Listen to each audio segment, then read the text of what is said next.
Le Royaume-Uni connaît enfin le nom des deux candidats au poste de Premier ministre qui ont été plébiscités par les parlementaires conservateurs. Parmi eux se trouve celui qui succédera fin juillet à Theresa May. Les 160 000 membres du Parti conservateur britannique ont maintenant un mois pour voter pour Boris Johnson ou Jeremy Hunt, qui s'affronteront dans 16 débats jusqu'au 22 juillet, date à laquelle les votes seront comptabilisés. Pour le moment, c'est Boris Johnson, l'ancien maire de Londres et personnage déterminant de la campagne pour le Brexit en 2016, qui est le grand favori.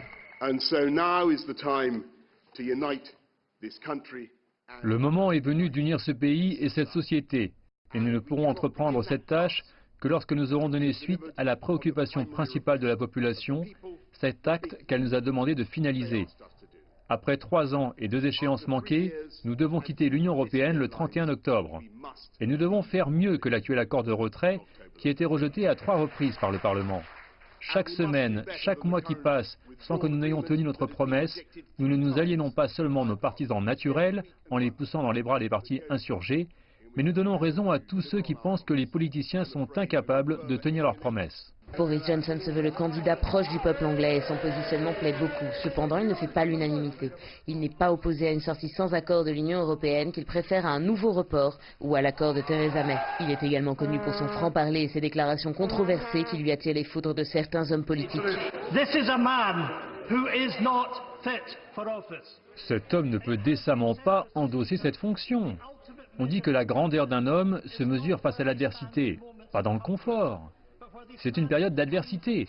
Et je demande donc à la Première ministre de réaliser que non seulement ce député est raciste, mais il nourrit les divisions dans les communautés. Et il est profondément malhonnête.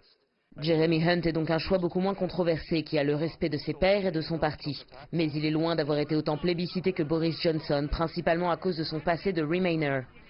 Dans le contexte de crise de confiance dans le parti conservateur et afin de rester au pouvoir, la capacité à rassembler de Hunt est moins évidente. Et la question pour le Parti conservateur et le pays, c'est existe-t-il un meilleur choix que Boris Johnson? J'ai créé ma propre entreprise. Je veux recharger l'économie britannique. Je suis le ministre des Affaires étrangères qui en a marre de voir le monde entier nous prendre en pitié à cause de notre paralysie du Brexit.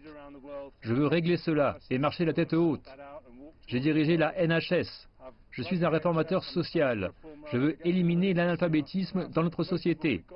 Mais avant tout, nous devons nommer un Premier ministre auquel l'Union européenne est prête à parler. C'est le seul moyen d'obtenir un meilleur accord sur le Brexit et de résoudre la crise dans laquelle nous vivons. Boris Johnson est le grand favori pour le poste de Premier ministre. Ce Brexiteur de la première heure est très apprécié, non seulement au sein de son parti, mais aussi du grand public que l'ancien maire de Londres rassure par ses discours sur la grandeur du Royaume-Uni, parfois un peu détaché de la réalité. Face à cette diatribe tragicomique, Jeremy Hunt, politicien plus sérieux et terre-à-terre, enthousiasme forcément beaucoup moins les foules. Il ne lui reste plus qu'un mois pour convaincre les militants de son parti qu'il est malgré tout l'homme de la situation. Florian Virgile, Londres, CGTN.